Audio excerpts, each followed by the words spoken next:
Welcome, today in front of me Oppo A57s, and I'll show you how to add and remove home screen widgets on this device.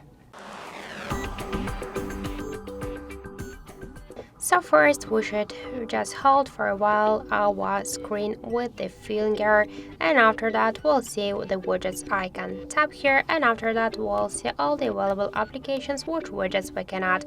For example, let's use the calendar one.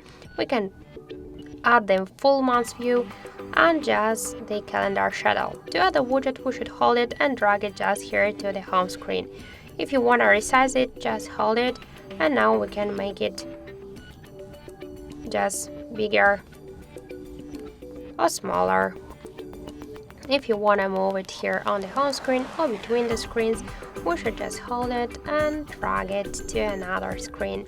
Just to remove it from your home screen, hold it and tap to remove icon and confirm your action by click here to remove widget button. So that's it, thank you for watching, and if you find this video helpful, don't forget to leave a like, comment and to subscribe our channel.